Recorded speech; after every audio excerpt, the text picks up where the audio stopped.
Welcome back to another story on Infidelity Tales Lab. Before we begin, tell us, where in the world are you watching from? Now, let's dive into today's story. Chapter 1. The Video That Changed Everything. Master Sergeant Tyler Kozlov had seen hell in 3 tours of duty across 2 continents, but nothing prepared him for the grainy phone video that would arrive on a Tuesday evening in November. The notification pinged while he was cleaning his weapon in the barracks at Forward Operating Base Chapman in Afghanistan, just 2 weeks before his scheduled return home to Colorado. The sender was Dale Morrison, his next-door neighbor for the past 6 years. Dale was a retired police detective, a man who didn't speak unless he had something important to say. The message was brief. "Tyler, you need to see this. Call me after you watch it." Tyler's hands trembled slightly as he opened the video file. The timestamp showed it was recorded 3 days ago, during what appeared to be a heavy snowfall in his neighborhood. The camera was positioned behind Dale's kitchen window, looking across the yard toward Tyler's 2-story colonial home. At first, Tyler couldn't make sense of what he was seeing. His wife Amanda stood in the doorway, her dark hair disheveled, still wearing the silk robe he'd bought her for their anniversary 2 years ago. She was shouting at someone inside the house, her face contorted with rage in a way Tyler had never seen before. Then he saw his 9-year-old son, Lucas, emerge from the house, stumbling slightly as he was pushed through the doorway. The boy was wearing only thin pajamas and socks, no coat, no shoes. Snow was falling heavily, already several inches deep on the ground. Tyler's blood turned to ice as he watched Amanda grab Lucas by the arm and drag him further into the yard. Even through the muffled audio, her words were clear enough. "You ruined my body and my life. I should have aborted you when I had the chance." Lucas was crying, his small body already shivering violently in the frigid air. He tried to pull away, to get back to the warmth of the house, but Amanda's grip was firm. She shook him hard enough that his head snapped back and forth. "Please, Mom, I'm sorry. I didn't mean to spill the juice." Lucas's voice was barely audible over the wind, but Tyler caught every heartbreaking word. Then came the moment that would haunt Tyler forever. Amanda's mother, Patricia Hendricks, appeared in the doorway holding what looked like a glass of wine. Instead of intervening, instead of protecting her grandson, she simply stood there watching with cold indifference. "You're doing the right thing, honey," Patricia called out to her daughter. "The boy needs to learn consequences. His father isn't here to discipline him, so someone has to." Amanda left Lucas standing barefoot in the snow for what felt like an eternity before finally allowing him back inside. The video ended with Lucas limping through the door, his small feet red and raw from the cold. Tyler watched the video 3 more times, each viewing making his rage burn hotter. This wasn't discipline. This was abuse. This was his wife, the woman he'd trusted to care for their son while he served his country, torturing their child. He immediately called Dale, his voice barely controlled. "How long has this been going on?" "I don't know for sure." Dale's gruff voice came through the satellite connection. "But I've been hearing raised voices more often lately. This was the first time I actually saw what was happening. I debated whether to call the police or wait for you to come home." Any sign of... Tyler couldn't bring himself to say the name, but Dale understood. "The Camaro's been in your driveway overnight several times this month. Usually leaves early morning before the school bus comes." Brent Kozlow, Amanda's old college boyfriend, who'd resurfaced 6 months ago when Tyler deployed. Tyler had suspected something was developing, but had trusted Amanda when she assured him Brent was just helping around the house, while Tyler was overseas. "Dale, I need you to do me a favor. Keep watching. Keep recording if you can. But don't intervene unless Lucas is in immediate danger. I'm coming home, and when I do, I'm going to handle this my way." Tyler's mind was already working, calculating, planning. 20 years in special forces had taught him patience, precision, and the value of gathering intelligence before striking. He would need to know everything, every detail of what had been happening in his absence, every person involved, every weakness he could exploit. That night, Tyler began making calls. First to his commanding officer to arrange emergency leave. Then to his lawyer, Tom Bradford, a former Army Ranger who owed Tyler his life from a firefight in Kandahar 5 years earlier. Tom, I need you to prepare divorce papers. Full custody. I also need you to research child abuse laws in Colorado and what kind of evidence I'll need for criminal charges. Tyler, what's going on? War's come home, brother. And I'm going to finish it. The next call was to his older brother Marcus, a private investigator in Denver who specialized in surveillance and background checks for high-profile divorces. Mark, I need everything you can dig up on Amanda and her mother Patricia. Financial records, communications, any legal troubles. Also, run a full background on Brent Coslow, Amanda's college boyfriend. I have a feeling there's more to his story. How deep do you want me to go? Ocean floor deep. I want to know what they had for breakfast last Tuesday. Tyler's final call that night was to someone he'd hoped never to contact again.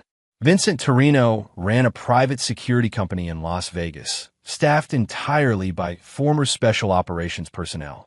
Vincent's services operated in the gray areas between legal and illegal, and his methods were as effective as they were questionable. Tyler fucking Kozlov, heard you were still playing soldier in the sandbox. I need a consultation, Vinny, the kind that requires your special touch. Someone needs to disappear, not disappear, destroyed, completely and utterly ruined. But I want them alive to suffer through every second of it. Vincent's laugh was cold as winter wind. That's my specialty. When do you need me? I'll land in Denver in 4 days. After that, we plan. Then we execute. Tyler spent his remaining nights in Afghanistan meticulously planning his return. He studied every detail of the video, memorizing the layout of his yard, the positioning of windows, the sight lines from neighboring houses. He analyzed Amanda's body language, her expression, her words. This wasn't a momentary lapse in judgment. This was calculated cruelty toward an innocent child. By the time Tyler boarded the transport plane that would take him home, he had transformed from soldier into something far more dangerous. A father with nothing left to lose and the skills to make his enemies pay for every tear his son had shed. The war in Afghanistan was over for Tyler Kozlov. The war for his son's future was just beginning. Chapter 2.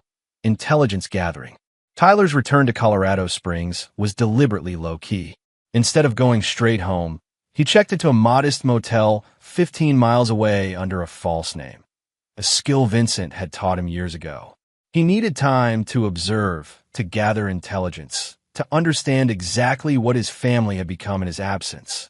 Marcus met him at the motel that evening, carrying 2 thick folders and wearing the grim expression Tyler remembered from their childhood when someone had crossed one of the Kozlov brothers.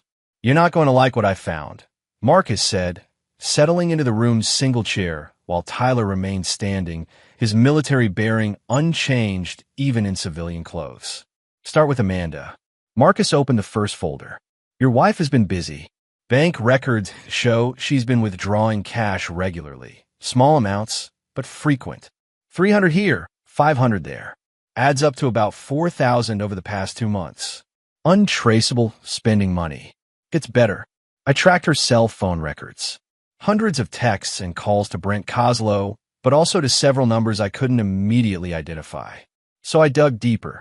Marcus pulled out a series of photographs. Tyler's jaw clenched as he recognized his wife in various restaurants and bars around the city, always with Brent, but sometimes with other people Tyler didn't recognize. The woman in the red dress is Kelly Vasquez. She runs an upscale escort service that caters to married women looking for excitement. The man in the expensive suit is Dr. Richard Frost, a plastic surgeon who's been sued twice for performing procedures without proper consent. Tyler studied the photos. Amanda looked different, thinner, her clothes more revealing, her smile artificial. She's planning something. There's more. I found out why Patricia's been so supportive of Amanda's behavior. Your mother-in-law has a gambling problem. Bad one. She owes $43,000 to some very unpleasant people in Las Vegas. Guess who's been making payments on that debt? Brent. Every month like clockwork. But here's the interesting part. Brent doesn't have that kind of money. At least, not from any legitimate source I can trace. Marcus opened the second folder, revealing surveillance photos of Brent Coslow. Tyler barely recognized the man Amanda had dated briefly in college. Brent had always been soft, unremarkable. The man in these photos was different. Expensive clothes, expensive car, expensive watch. Brent's been living well above his means for someone who supposedly works as a freelance marketing consultant. No legitimate business licenses, no major clients I can identify, but plenty of cash flow. Vincent's people did some digging on the Vegas end. Tyler's phone buzzed with a text from Vincent. Your boy Brent's been running a sophisticated catfishing operation. Targets military wives, builds emotional connections while their husbands are deployed, then blackmails them with intimate photos and videos. Very profitable. The pieces were falling into place. Tyler could see the full picture now. Amanda hadn't just fallen for an old flame. She'd been targeted, manipulated, and was now trapped in Brent's web. But instead of being a victim, she'd chosen to become a willing participant, even at the cost of abusing their son. There's one more thing, Marcus said quietly. I found records of Amanda visiting Dr. Frost's office 6 times in the past month. She's scheduled for a procedure next week, something called reconstructive surgery. The consultation notes mention restoring pre-pregnancy condition. Tyler's hands clenched into fists. The implication was clear. Amanda was planning to erase all physical evidence of Lucas's birth, as if their son had never existed. That evening, Tyler conducted his own surveillance. He parked 3 blocks from his house and walked through the neighborhood he'd called home for 6 years, noting every detail that had changed. Dale Morrison spotted him first, crossing the street with the purposeful stride of a man who'd been waiting for this moment. Tyler, damn glad you're back. How's Lucas? Dale's weathered face darkened. Quiet. Too quiet for a 9-year-old boy. He gets off the school bus, goes straight inside. Doesn't come out to play anymore. Haven't seen him smile once since you left. Anyone else seen what's happening? A couple of the neighbors have noticed things, but nobody wants to get involved.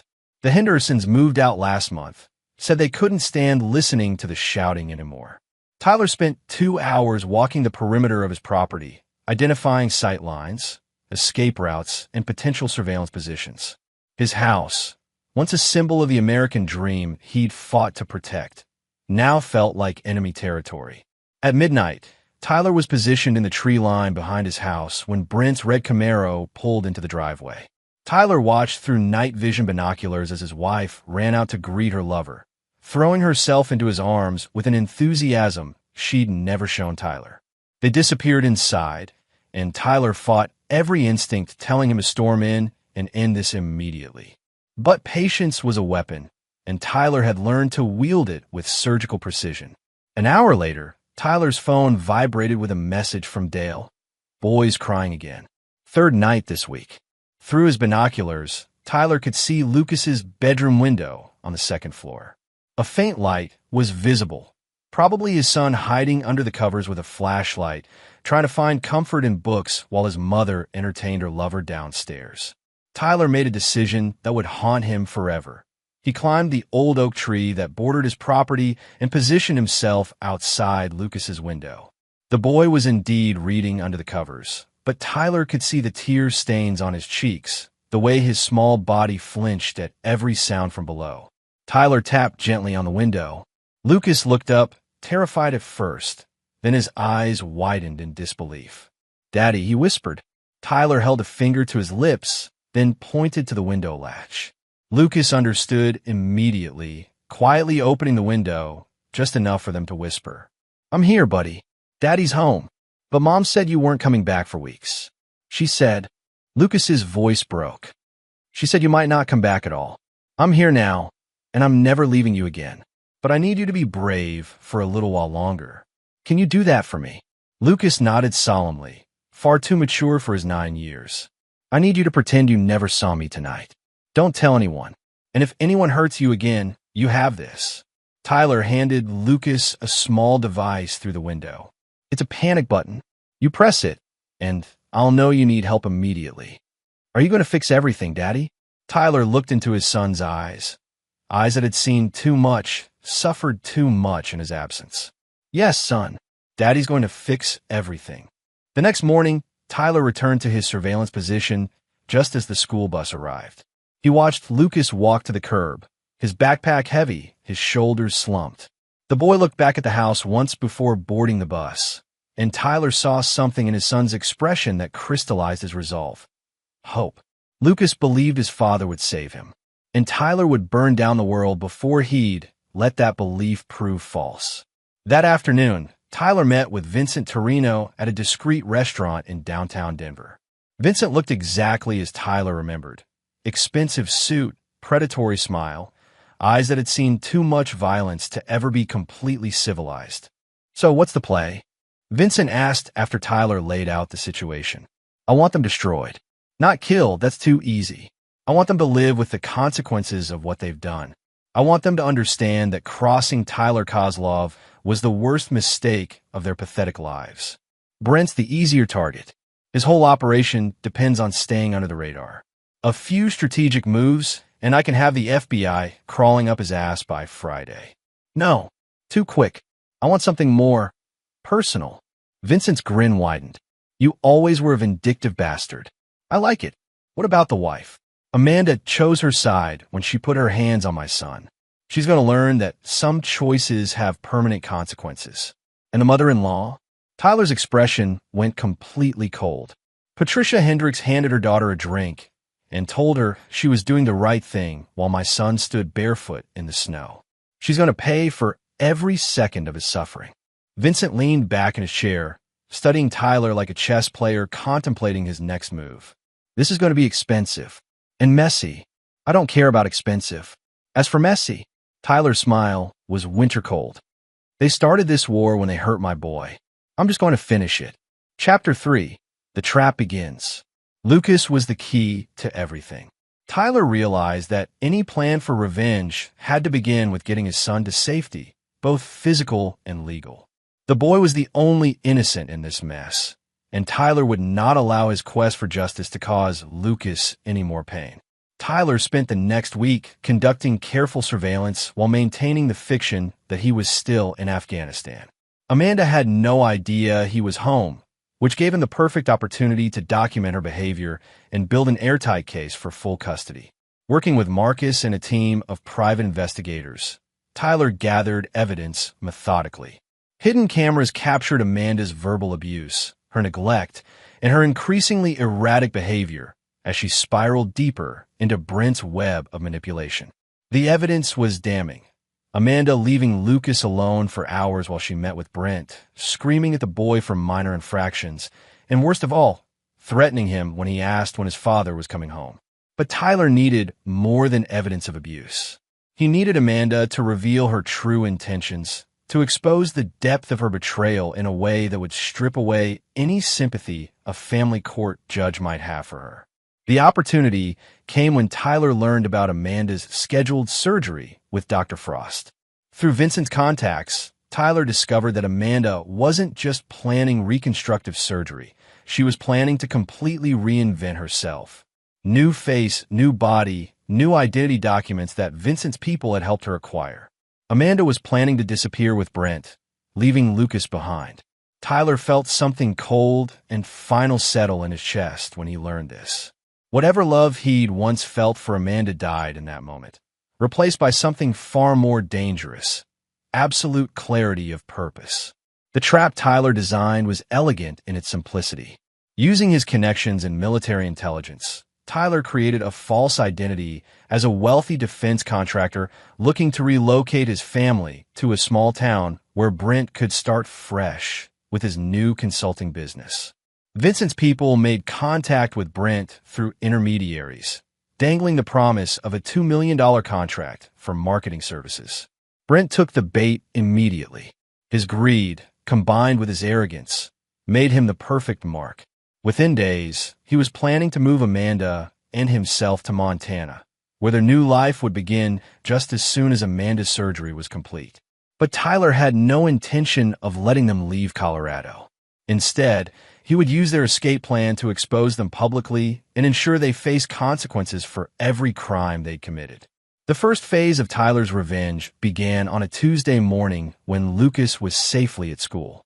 Tyler, using his false identity, arranged to meet Brent at an upscale restaurant to discuss the Montana opportunity. Unknown to Brent, every word would be recorded, and several of Vincent's people would be positioned throughout the restaurant to ensure nothing went wrong. Brent arrived exactly on time, dressed in an expensive suit that Tyler now knew was purchased with money stolen from military wives.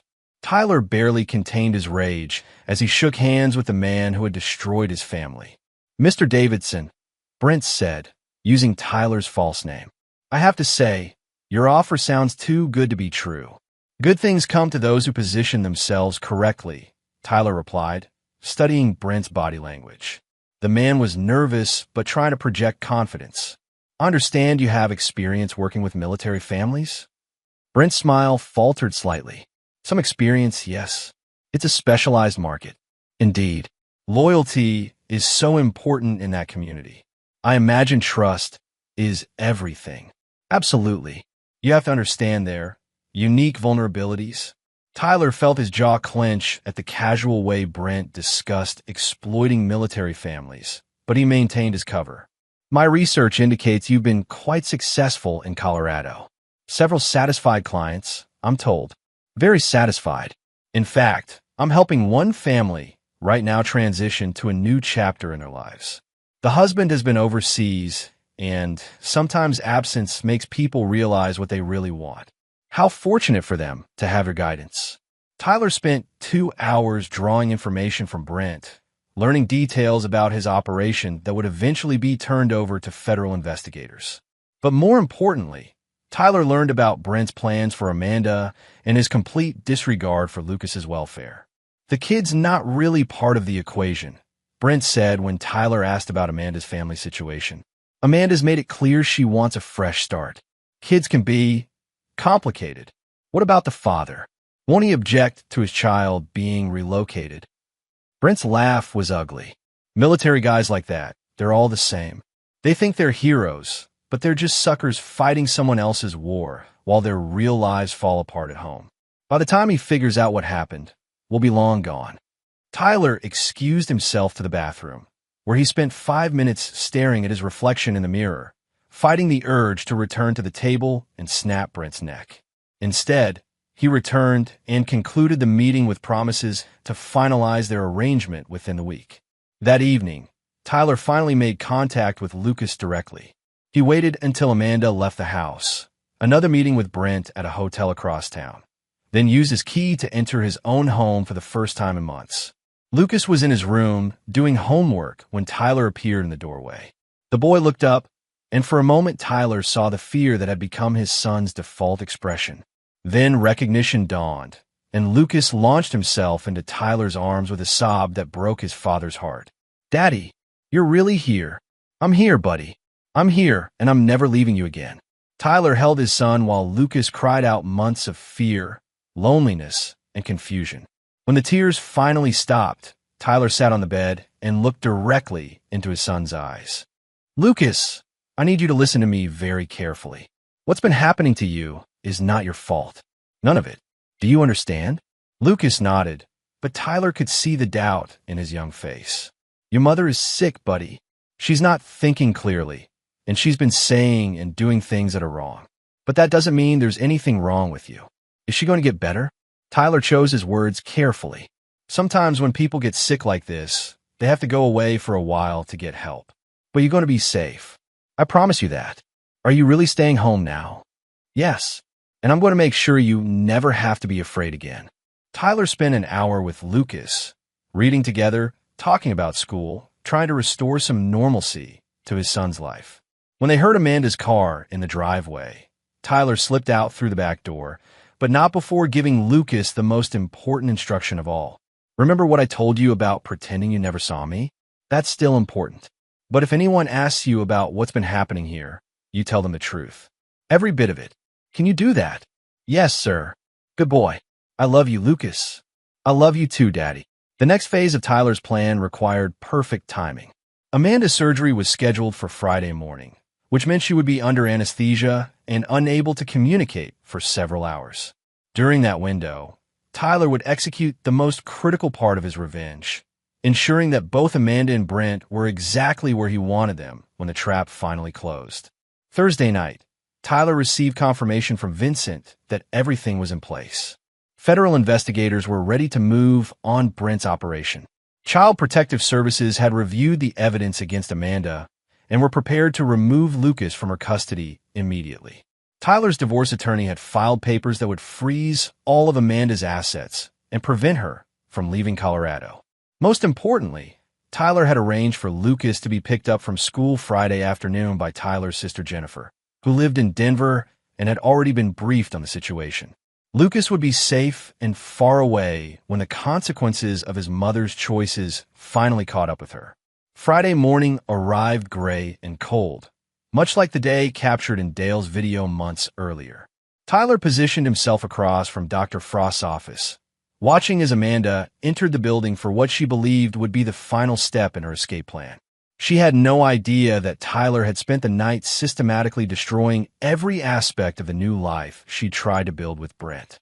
Her surgery would proceed as scheduled, but she would wake up to a very different world than the one she'd expected. Tyler's phone buzzed with a message from Vincent.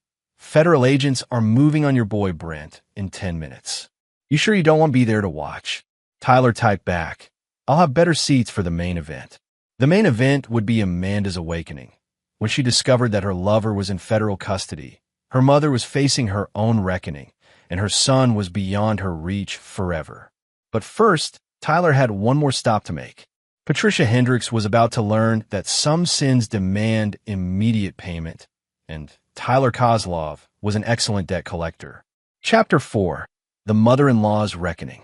Patricia Hendricks lived in a modest ranch house 20 minutes from Tyler's neighborhood, in a development filled with retirees and empty nesters. Tyler had always found her home pretentious, everything designed to project an image of comfortable middle-class respectability that he now knew was built on gambling debts and moral bankruptcy. Tyler parked across the street and observed the house for 30 minutes before making his move. Patricia's routine was predictable. Morning coffee on the front porch while reading the newspaper, followed by her daily trip to the grocery store. Today would be different. At exactly 9:47 a.m., Tyler knocked on Patricia's front door. When she opened it, her face cycled through surprise, confusion, and finally fear as she realized what Tyler's presence meant. Tyler? I thought you were. Still in Afghanistan? Interesting assumption, Patricia. Almost like you had reasons to hope I'd stay away. Patricia's hand moved toward her phone, but Tyler stepped forward with the measured confidence of a man who had kicked down doors in 3 different countries. I wouldn't do that if I were you. We have quite a lot to discuss, and I'd hate for our conversation to be interrupted. Tyler had no intention of physically harming a 67-year-old woman, but Patricia didn't know that. Her fear was a tool, and Tyler had learned long ago that psychological pressure was often more effective than physical force. What do you want? Patricia's voice was shaky, uncertain. I want to understand how a grandmother could watch her daughter abuse a 9-year-old child and encourage it. I want to know how someone who supposedly loves her family could hand her daughter a drink and tell her she was doing the right thing while her grandson stood barefoot in the snow. Patricia's face went white. She hadn't known about the video. I don't know what you're talking about. Tyler pulled out his phone and played the video. Patricia watched in growing horror as her own voice came through the speakers. We're doing the right thing, honey. The boy needs to learn consequences. Patricia struggled for words. That's taken out of context. You don't understand the situation. Then explain it to me. Explain how watching a child being abused is ever the right thing. Patricia sank into a chair, her composure cracking. Lucas has been difficult lately, acting out, defying Amanda. She's been under so much stress with you gone, trying to manage everything alone. Difficult how? What terrible crimes did my 9-year-old son commit that justified dragging him barefoot into the snow? He spilled juice on some important papers. Amanda had been working all day, and Lucas was being careless, not listening. Tyler felt his control slipping, but managed to keep his voice level. So for spilling juice, my son deserved to be verbally abused and forced to stand in freezing weather until his feet were raw. It wasn't like that. Amanda was she lost her temper. It happens. It happens. Patricia, I've seen enemy combatants show more mercy to their prisoners than your daughter showed to my son. Tyler moved closer, and Patricia shrank back in her chair. But that's not why I'm here. See, I know about your gambling problem. I know about the $43,000 you owe to some very dangerous people in Las Vegas. I know Brent has been making your payments. Patricia's eyes went wide. How do you? I know a lot of things, Patricia. I know you encouraged Amanda's relationship with Brent because it kept your creditors off your back.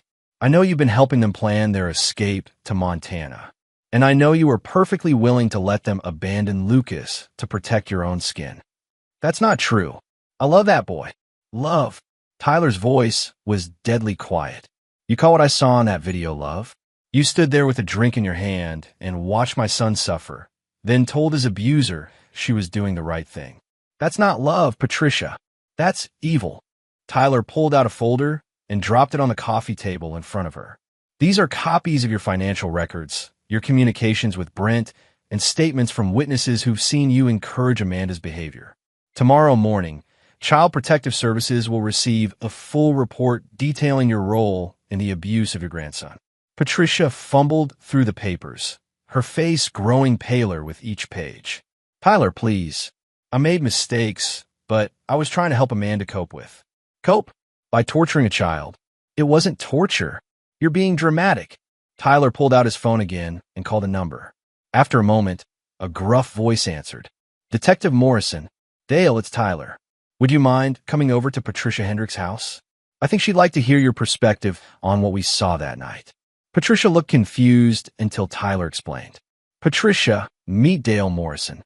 He's the retired police detective who lives next door to me. He's the one who recorded your daughter abusing my son.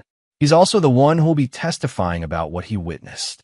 20 minutes later, Dale arrived and confirmed every detail of what they'd observed. He'd also brought additional footage. Apparently, the night Tyler had seen was not the first time Amanda had dragged Lucas outside as punishment. I've got recordings of her screaming at that boy going back 6 weeks. Dale said, his disgust evident. Audio only mostly, but enough to document a pattern of abuse. And every time, this woman here was in the house. Never once did she intervene or try to protect the child. Patricia was crying now, but Tyler felt no sympathy. His son had cried too, and no one had comforted him. Here's what's going to happen, Patricia. Those gambling debts you're so worried about, they're about to become the least of your problems. I've arranged for the Las Vegas creditors to be fully paid off as of this morning. Patricia looked up in confusion and hope. Don't get excited. I didn't pay them to help you. I paid them so they'd have no reason to be interested in you anymore. See, I needed to remove any financial incentive they might have to keep you safe. Tyler's smile was cold as winter. I've also made sure certain people in Las Vegas know exactly why those debts were paid off.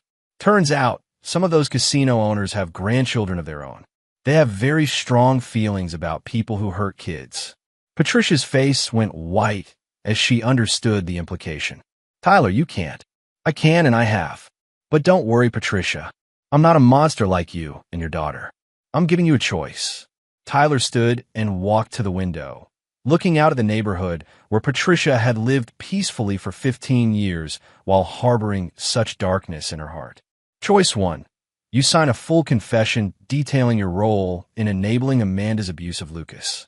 You testify against her in family court and criminal proceedings. You make a public statement acknowledging what you did and asking for the community's forgiveness. And choice 2. Tyler turned back to face her, and Patricia saw something in his eyes that made her blood freeze. Choice 2 is you face the consequences of your actions without any protection from me. The Las Vegas people I mentioned, they're very creative when they feel someone has betrayed the natural order of things. Child abuse upsets the natural order. Patricia, you're threatening me. I'm offering you a chance to do the right thing. Finally, after months of doing the wrong thing, Patricia sat in silence for several minutes, the weight of her choices pressing down on her. Finally, she spoke in a broken voice. If I confess, if I testify against Amanda, what happens to me? You'll face legal consequences for your role in the abuse. Probably probation, maybe some jail time, definitely community service. You'll lose your standing in the community. People will know what kind of person you really are. Tyler paused, letting that sink in. But you'll be alive. And maybe if you spend the rest of your life trying to make amends, you might find some peace. And if I don't, then you'll discover that protecting child abusers is a very dangerous hobby, especially when the child's father has the resources and motivation to make life extremely unpleasant for those who hurt his family. Patricia understood she was trapped. Her own choices had led her to this moment, and now she faced the consequences of enabling evil while protecting her own interests. "I'll sign a confession." Tyler nodded and pulled out a prepared document. As Patricia read through her own crimes detailed in legal language, Tyler felt a satisfaction that was cold and complete. One down, two to go. But even as Patricia signed away her freedom and reputation, Tyler's mind was already on the next phase. Amanda would be waking up from surgery soon, and when she did, she would discover that the new life she'd tried to build was nothing but smoke and mirrors. The real reckoning was just beginning. Chapter 5. The Surgeon's Surprise. Dr. Richard Frost's medical practice occupied the top floor of a gleaming medical complex in downtown Colorado Springs. Tyler had spent considerable time researching the doctor, and what he'd found was deeply disturbing. Frost had a history of performing unnecessary procedures on vulnerable women, often at the suggestion of their romantic partners who promised to pay for expensive surgeries. Amanda was scheduled to come out of anesthesia at 2:15 p.m. Tyler planned to be there when she did, but first he had business with Dr. Frost himself. Tyler arrived at the medical office at 1:30 p.m., wearing a perfectly tailored suit and carrying a briefcase that identified him as Jonathan Mitchell, investigative journalist for the Denver Post. Vincent's people had created the identity specifically for this meeting, complete with business cards, press credentials, and a fake portfolio of investigative articles about medical malpractice. The receptionist was initially reluctant to interrupt Dr. Frost's schedule, but when Tyler mentioned he was investigating unethical cosmetic procedures performed without proper patient consent, she quickly ushered him into Frost's private office. Dr. Frost was a thin, nervous man in his 50s with the kind of practice smile that never reached his eyes. Tyler recognized him immediately from the surveillance photos. This was the man who had been planning to help Amanda erase all physical evidence of Lucas's birth. "Mr. Mitchell, I have to say this is highly unusual. I'm not sure what kind of investigation you think you're conducting, but I can assure you my practice operates at the highest ethical standards." Tyler opened his briefcase and pulled out a thick folder. "Dr. Frost, I'm investigating a pattern of cosmetic surgeries performed on women who appear to be under psychological duress. Women whose procedures are being paid for by men who aren't their husbands." Frost's smile faltered. "I'm not sure what you're implying." "I'm not implying anything, doctor. I'm stating facts." Tyler pulled out Amanda's file, which Vincent's people had obtained through less than legal means. Amanda Kozlov. Extensive reconstructive surgery designed to restore pre-pregnancy condition. Procedure paid for in cash by someone named Brent Kozlow, who is not her husband. Patient confidentiality prevents me from discussing. Patient confidentiality doesn't protect you when you're enabling child abandonment, doctor. Tyler's voice went hard. "See, Amanda Kozlov is planning to use your surgery as part of a scheme to abandon her 9-year-old son and disappear with her lover." Frost stood up, agitated. "I don't know anything about that. I provide medical services, nothing more." "Really?" "Because I have recordings of consultations where you specifically discussed how the surgery would help Amanda start fresh and leave the past behind." Curious language for a routine medical procedure. Tyler played an audio recording on his phone. Frost's voice was clearly audible, discussing how the surgery would help Amanda become the woman she was meant to be, and how sometimes we have to leave certain chapters of our lives behind to find happiness. Frost's face went white as he heard his own words played back to him. "Where did you get that?" "I told you, doctor. I'm an investigative journalist. It's amazing what people will say when they think they're safe." Tyler leaned forward. "But here's the really interesting part. I know about your other patients, too. Melissa Crawford, whose husband was deployed in Iraq when you performed surgery she never requested. Jennifer Walsh, who came to you for a consultation and left with procedures she couldn't afford, paid for by a man who'd been manipulating her online."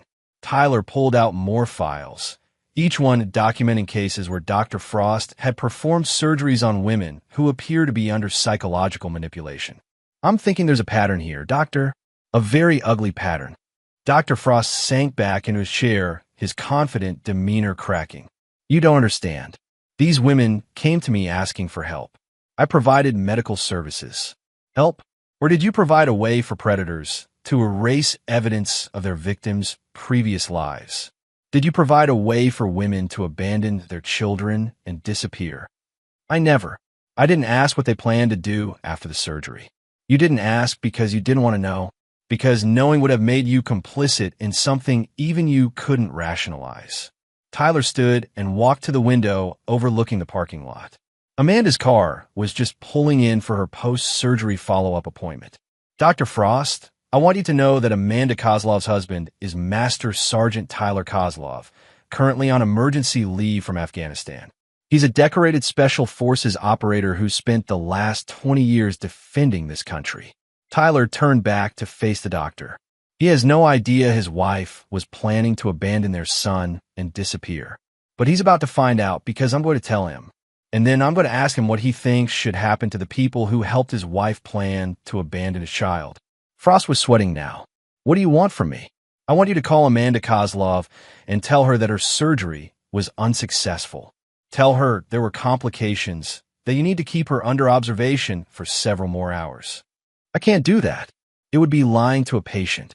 Doctor, Amanda Kozlov is planning to use your surgery to abandon her 9-year-old son. She's planning to disappear and leave that child wondering why his mother stopped loving him.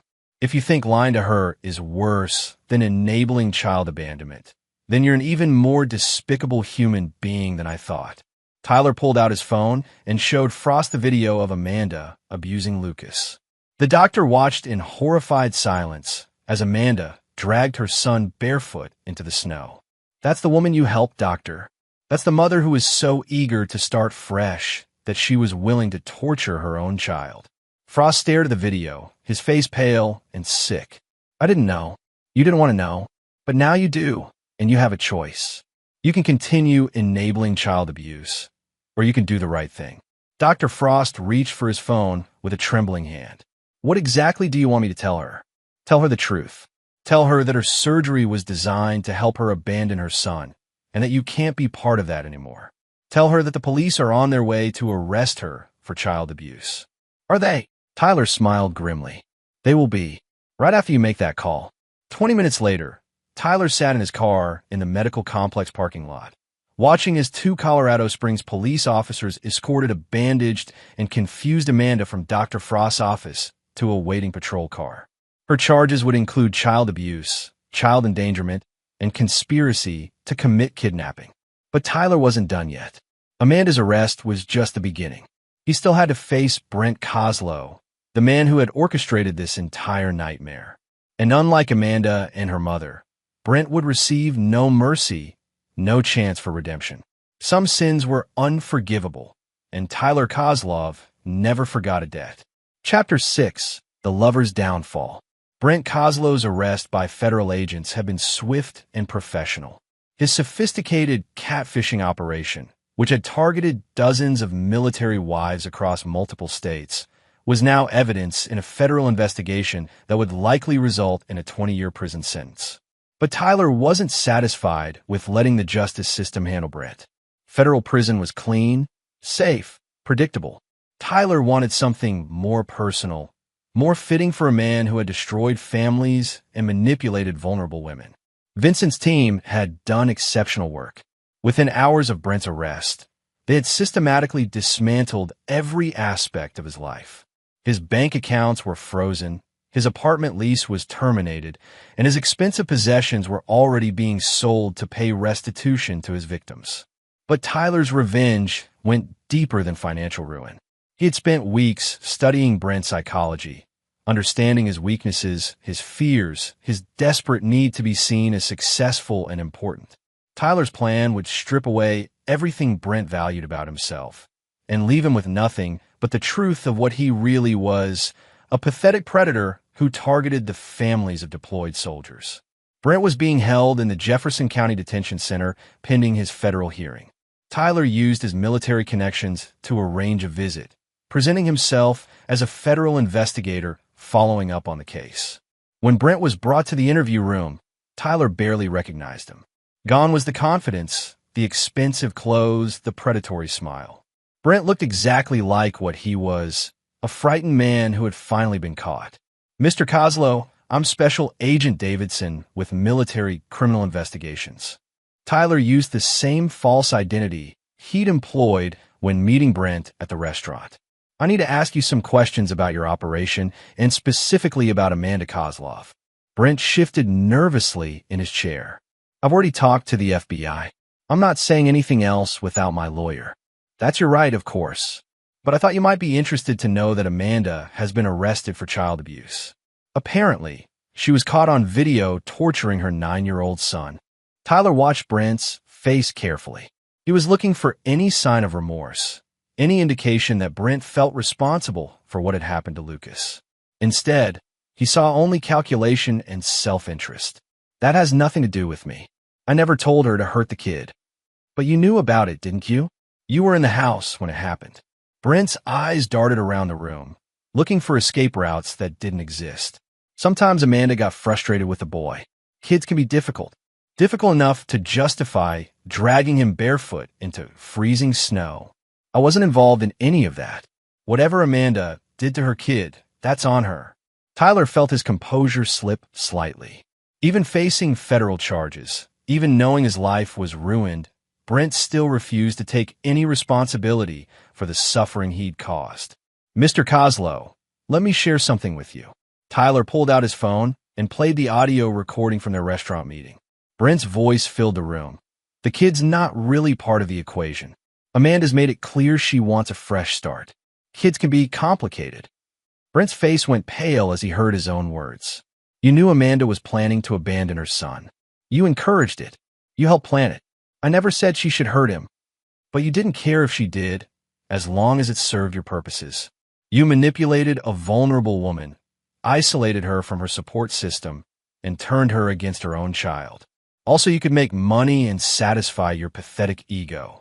Tyler leaned forward, his voice dropping to a whisper. "Do you know who Amanda's husband is, Brent?" "Some soldier. She said he was deployed. Master Sergeant Tyler Kozlov. 20 years Special Forces. 3 combat tours. A man who spent his adult life protecting families like his own from predators like you."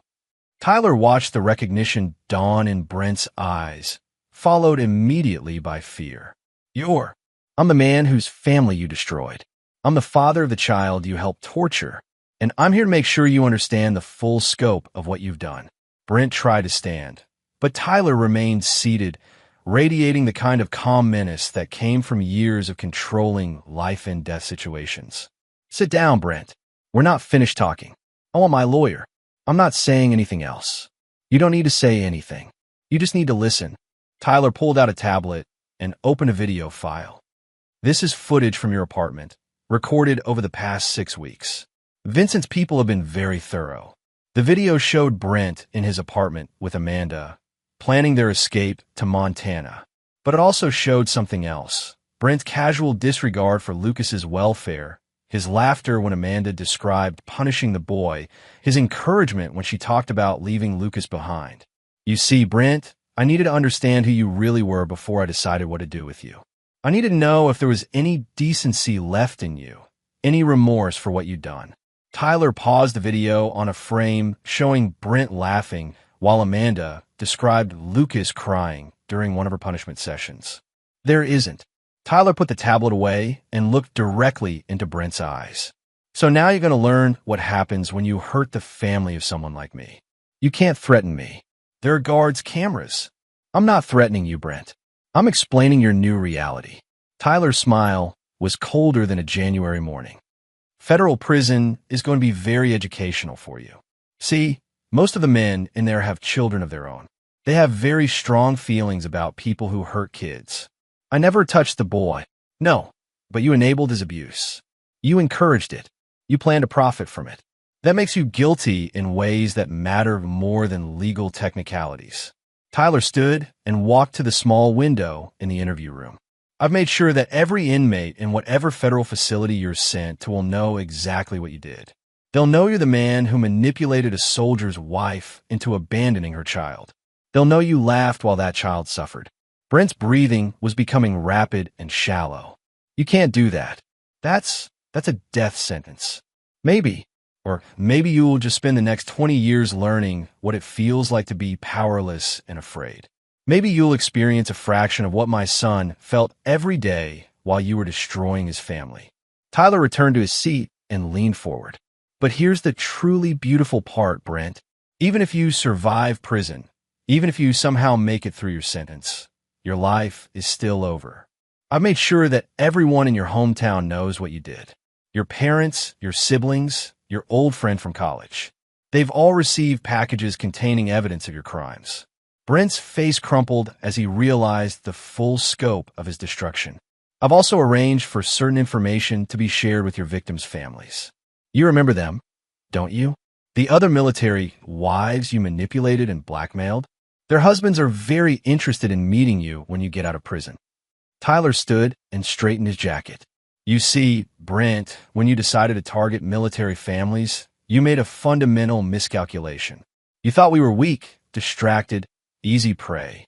You forgot that we're trained to protect what we love and destroy what threatens it. Tyler walked to the door, then turned back one final time. My son will grow up safe and loved, surrounded by people who would die to protect him. Your victims will heal and move on with their lives. But you'll spend every remaining day of your existence paying for what you've done. And you'll never, ever forget the name Tyler Kozlov. As Tyler left the detention center, he felt a weight lifting from his shoulders. Brent's fate was sealed. He would face both the justice system and the rougher justice of men who understood the sacred nature of family. But Tyler's work wasn't finished yet. He still had to rebuild his relationship with Lucas to help his son heal from the trauma inflicted by the people who should have protected him. That would be the hardest battle of all, and the most important victory. Chapter 7. Reclaiming his son. Tyler's sister Jennifer had done exactly what he'd asked. When he arrived at her Denver home, Lucas was safe, clean, and for the first time in months, genuinely smiling.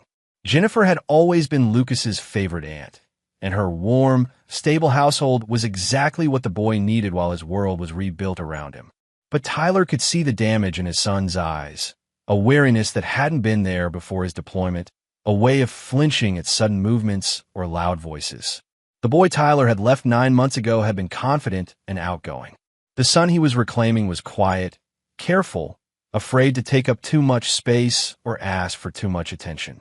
"How's he been?" Tyler asked Jennifer privately while Lucas played with his cousins in the backyard. "Better each day, but still fragile. He asks about Amanda constantly. He's confused why his mother isn't coming to see him. And he's terrified that you're going to leave again." Tyler watched his son through the window, noting how Lucas kept glancing back at the house, making sure Tyler was still there. "What have you told him about Amanda?" "The truth, age-appropriately. That his mother is sick and has done some things that hurt him, and that she needs to get better before she can see him again." "I haven't told him she might never get better." Tyler nodded. Lucas deserved honesty, but he was still just 9 years old. Some truths would have to wait until he was older and stronger.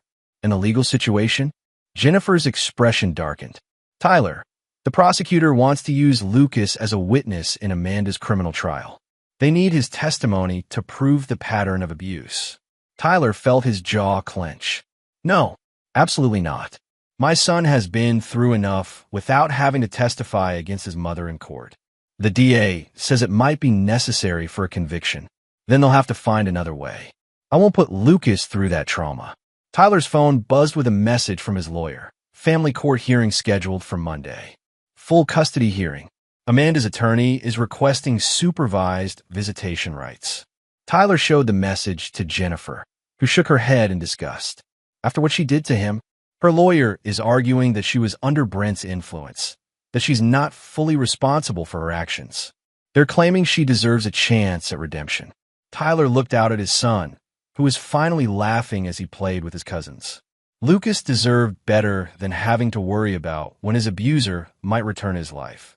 That evening, Tyler sat with Lucas on Jennifer's back porch, watching the sunset paint the Rocky Mountains in shades of gold and purple. It was the first time they'd been alone together since Tyler's clandestine visit to Lucas's bedroom weeks earlier. "Dad." Lucas's voice was small, uncertain. "Yes, buddy. Are you really staying home now? For real this time?" Tyler turned to look at his son, seeing the desperate hope and lingering fear in the boy's eyes. "Yes, Lucas. I'm done with deployments. I'm going to be here every day from now on. But what if the Army needs you? The Army has enough soldiers. You only have one dad." Tyler put his arm around Lucas, feeling the boy relax slightly against his side.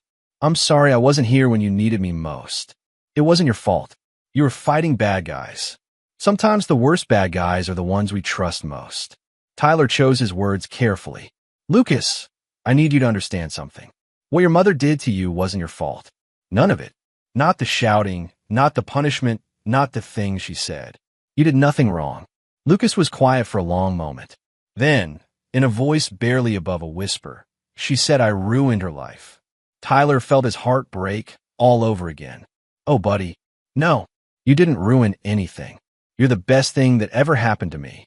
You're smart and kind and brave, and I'm proud to be your father every single day." "But Mom said," "Your mother was sick when she said those things. Sometimes when people are sick, they say things they don't mean, things that aren't true." Tyler paused, struggling with how much truth a 9-year-old could handle.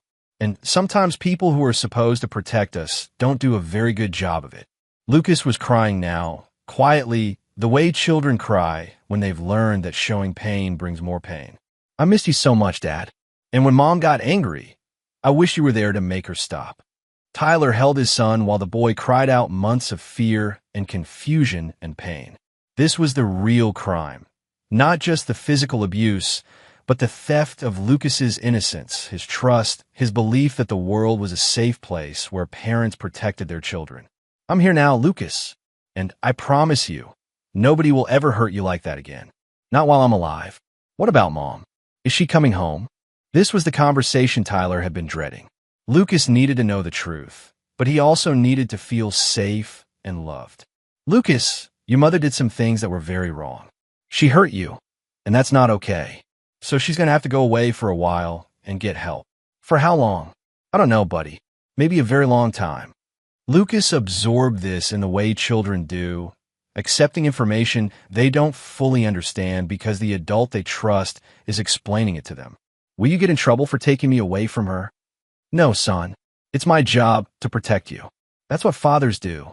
Over the following days, Tyler began the delicate process of rebuilding his relationship with his son while also preparing for the legal battles ahead. Amanda's attorney was indeed arguing for supervised visitation, claiming that she had been manipulated by Brent and deserved a chance to make amends. Tyler's response was uncompromising. In his statement to the family court, he wrote, "My son has already suffered enough at the hands of his mother. She made conscious choices to abuse him, to prioritize her relationship with her lover over her child's welfare, and a plan to abandon him entirely. These were not momentary lapses in judgment, but a sustained pattern of child abuse that lasted months. I will not allow my son to be further traumatized by forced contact with his abuser, regardless of any claimed rehabilitation." The hearing was scheduled for the following Monday. Tyler planned to be ready with evidence that would make it impossible for any judge to grant Amanda access to Lucas. But he also knew that family courts often favored reunification, even in cases where it wasn't in the child's best interest. Sunday night, as Tyler tucked Lucas in a bed in the guest room at Jennifer's house, his son asked the question Tyler had been expecting. "Dad, do you think Mom ever really loved me?" Tyler sat on the edge of the bed, looking into his son's eyes that looked so much like his own, but carried pain no child should have to bear. "I think your mother loved the idea of you, Lucas. But love isn't just a feeling. Love is action. Love is protection. Love is putting your child's needs before your own wants. And your mother forgot how to do those things. Do you think she'll remember?" Tyler paused, weighing honesty against hope. "I don't know, buddy. Maybe someday. But even if she does, it doesn't change what happened. And it doesn't mean you have to forgive her or trust her again. Is it okay if I don't want to see her?" "It's absolutely okay. You get to decide who you want in your life. That's your choice, and I'll support whatever you decide. Lucas seemed to relax at this, as if he'd been given permission to feel what he'd been feeling all along. Dad, I love you. I love you too, son. More than all the stars in the sky. As Tyler turned off the light and headed for his own room, he felt a resolve settle in his chest like armor. Tomorrow, he would face Amanda in court for the first time since his return. She would try to portray herself as a victim, to claim that she deserved another chance. Tyler would make sure the judge understood that some chances, once squandered, are never offered again. And some damage, once done, can never be undone. Lucas deserved better than a mother who had to be court-ordered to love him. He deserved a life free from the fear that the person who was supposed to protect him might hurt him again. Tyler would make sure he got exactly that. Chapter 8. The Final Judgment. The Jefferson County Family Courthouse was a modern building of glass and steel that somehow managed to feel both imposing and sterile. Tyler arrived 30 minutes early, wearing his dress uniform with every ribbon and medal he'd earned in 20 years of service. The symbolism was deliberate. He wanted everyone in that courtroom to see exactly who they were dealing with. His attorney, Tom Bradford, met him in the hallway outside Courtroom 3. Tom was a former Army Ranger who'd left military service to specialize in family law, particularly cases involving military families. He understood the unique challenges soldiers faced and the predators who targeted their families. "How are you holding up?" Tom asked. "I'm ready. Is Lucas safe at Jennifer's house?" "I've arranged for the court to review his video testimony instead of requiring him to appear in person. No 9-year-old should have to face his abuser in court." Tyler nodded, grateful. Protecting Lucas from further trauma was more important than any legal victory. "What's Amanda's strategy?" Tom's expression darkened. "Her attorney is claiming she was psychologically manipulated by Brent Coslow. They're arguing that she was essentially brainwashed into abusing Lucas and that she deserves supervised visitation to rebuild her relationship with her son. And her criminal charges? She's pleading guilty to child endangerment in exchange for a reduced sentence.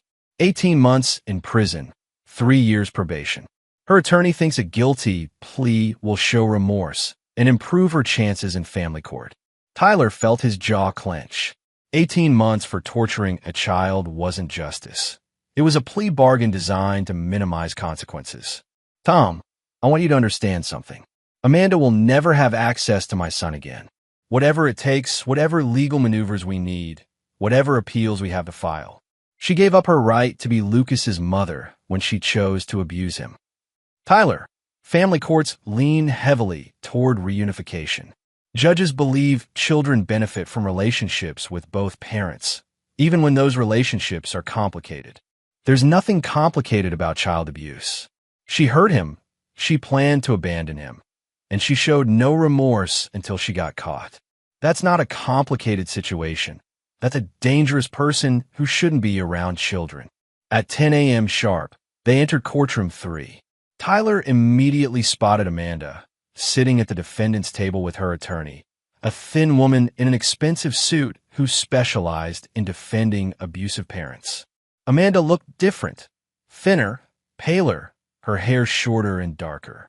She was clearly trying to project an image of remorse and vulnerability.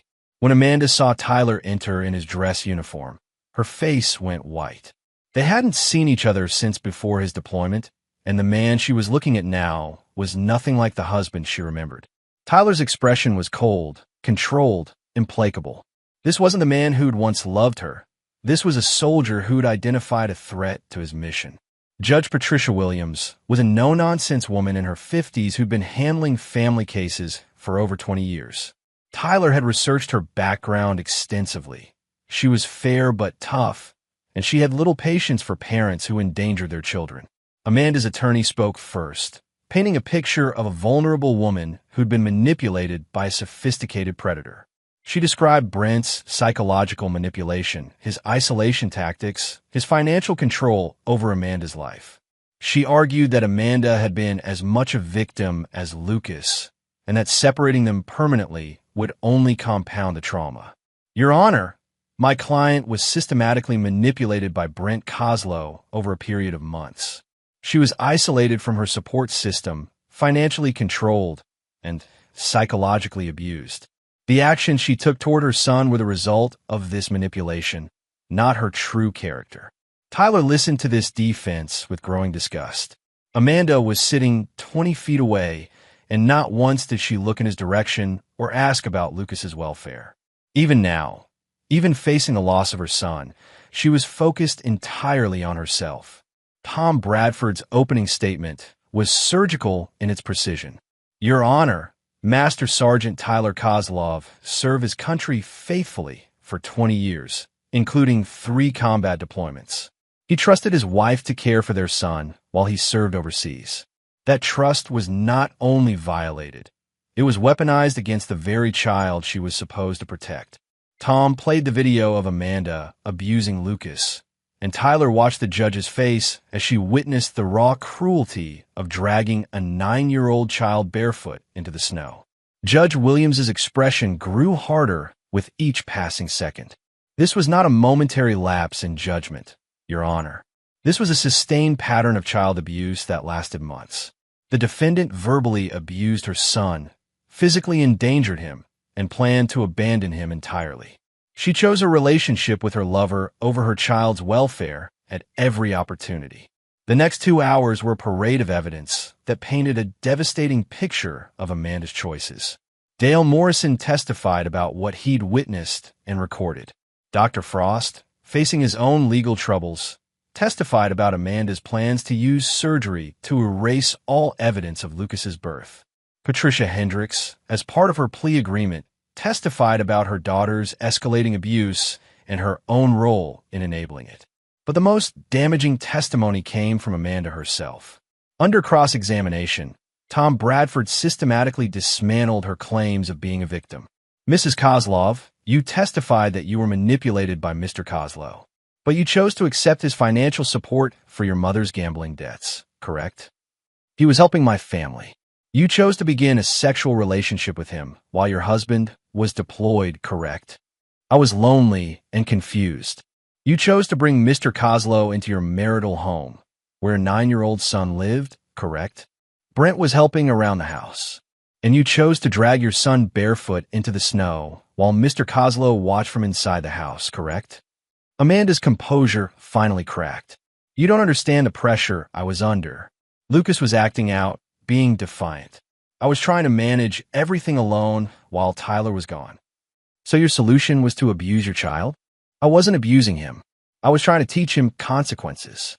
Tom played the audio of Amanda telling Lucas she should have aborted him. The sound of her own words, her own cruelty, seemed to shock Amanda into silence. Mrs. Kozlov, when you told your son you should have aborted him, were you teaching him consequences, or were you expressing your true feelings about his existence? Amanda couldn't answer. The truth was written across her face. In that moment, caught on video for all time, she had meant every word. Tyler was called to testify last. He spoke quietly but firmly about discovering the video, about his investigation into Amanda's plans, about finding his son traumatized and afraid. Your Honor, I've spent 20 years defending families like mine from those who would harm them. I never imagined the greatest threat to my son would come from his own mother. Tyler looked directly at Amanda for the first time since entering the courtroom. The woman I married, the woman I trusted with my child's life, doesn't exist anymore.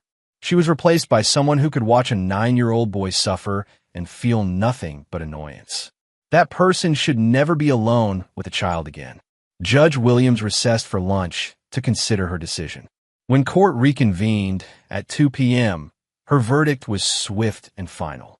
After reviewing all evidence and testimony, this court finds that Amanda Kozlov poses a continuing threat to the physical and emotional welfare of her minor child. Supervised visitation is denied. Parental rights are hereby terminated. Tyler felt a weight lift from his shoulders that he'd been carrying since the day he'd first watched that video. Lucas was safe. Legally, permanently, finally safe. Amanda's scream of anguish echoed through the courtroom as the finality of the judge's words hit her. She had gambled everything on a new life with Brent, and she had lost more than she'd ever imagined possible. As Tyler left the courthouse, he felt no satisfaction, no sense of victory. Justice had been served, but the cost had been enormous.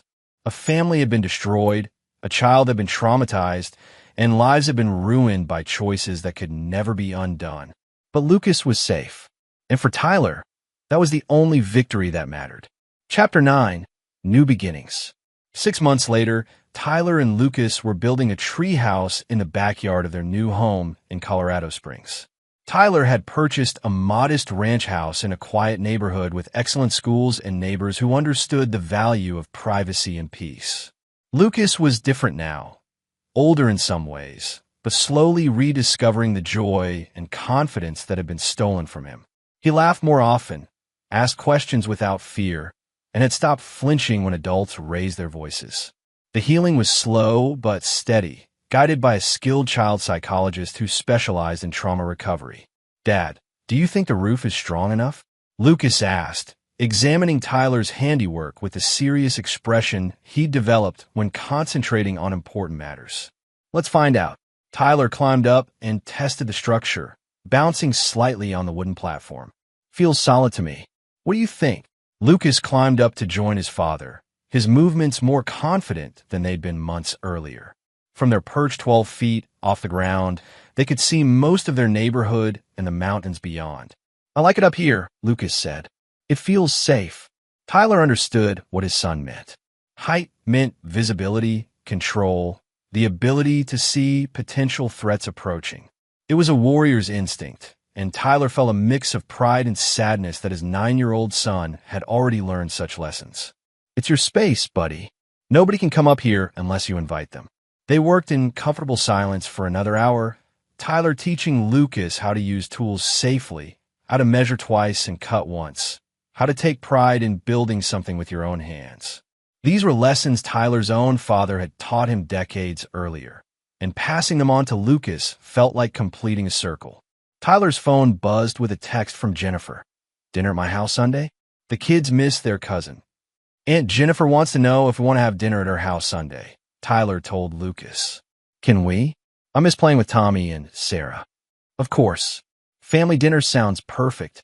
Lucas smiled, and Tyler marveled at how much more frequent those smiles had become. His son was healing, slowly but surely, from wounds that should never have been inflicted.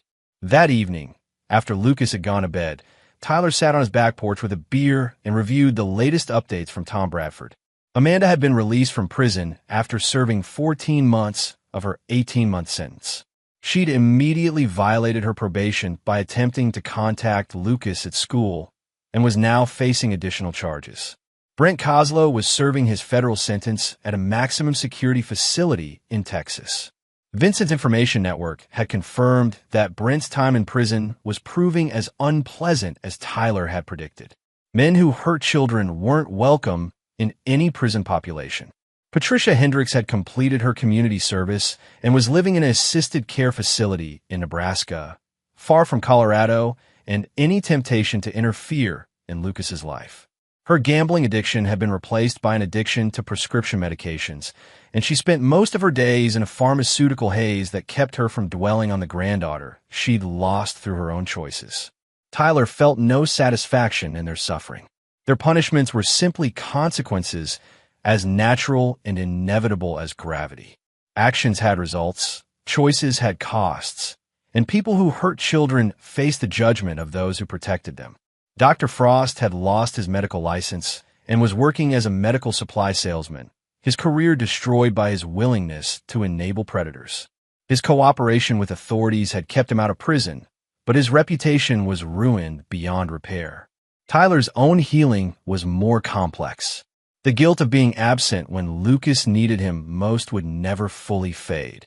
But he'd learned to channel that guilt into positive action, being the father Lucas needed now, building the life his son deserved, creating a safe space where trust could slowly be rebuilt. Lucas's therapy sessions were going well. Dr. Sarah Chun was a specialist in childhood trauma who'd helped Lucas understand that his mother's abuse was never his fault, that adults who hurt children are responsible for their own choices, and that being afraid of someone who hurt you is normal and healthy. Lucas is remarkably resilient, Dr. Chun had told Tyler during their last meeting. He's processed most of the immediate trauma, and he's developing healthy coping mechanisms. The key now is maintaining stability and consistency in his environment. Tyler had committed to providing exactly that. He declined offers to return to active duty, instead taking a position with a private security company that kept him in Colorado and available for every school play, every parent-teacher conference, every bedtime story Lucas needed. Some evenings, like tonight, Tyler would find himself standing in Lucas's doorway, watching his son sleep peacefully in a bed surrounded by books and toys and all the normal things that fill the child's room. No more hiding under covers with flashlights. No more crying himself to sleep. No more flinching at every sound from downstairs. This was victory, not the destruction of his enemies. That had simply been necessary justice. Victory was Lucas sleeping safely, laughing freely, trusting that tomorrow would be better than today. Tyler's phone rang, interrupting his thoughts. The caller ID showed Vincent Torino's number. "Tyler, how's retirement treating you?" "It's not retirement, Vinny. It's just a different kind of mission. The most important kind." "How's the boy?" "Getting stronger every day. He's going to be fine." "Good. Listen, I know you're focused on being a father now, but if you ever want back in the game, I got clients who could use someone with your particular set of skills." Tyler looked through the window at Lucas's bedroom, where his son slept under a constellation of glow-in-the-dark stars they'd put on the ceiling together. "Thanks, but my fighting days are over. I've got everything I need right here." "Fair enough. But Tyler, if anyone ever threatens that boy again, you call me. Some people only understand one kind of language, and you and I speak it fluently." Tyler smiled grimly. "That's a conversation I hope we never have to have." "Me too. But if we do, I'll be ready." After ending the call, Tyler walked to Lucas's room and stood in the doorway for a moment, listening to his son's peaceful breathing. Tomorrow they would finish the tree house. This weekend, they would have dinner with Jennifer's family. Next month, Lucas would start Little League Baseball, something he'd wanted to do before Amanda's abuse had destroyed his confidence. These were the victories that mattered, not the destruction of enemies, but the building of a life worth protecting. Tyler had learned that the greatest revenge against those who tried to destroy his family was simply refusing to let them succeed. Lucas stirred in his sleep and murmured something Tyler couldn't quite hear. But then, clear as a bell, came two words that made Tyler's heart swell with pride and love. "Love you, Dad." Tyler smiled and whispered back, "Love you too, son. Forever and always." The war was over. The healing had begun. And in the end, love had won. And there you have it. Another story comes to an end. What did you think? I'd love to hear your thoughts in the comments below. If you enjoy this story, consider joining our community by subscribing. It means the world to us. For more stories like this one, check out the recommended videos on screen. And I'll see you there.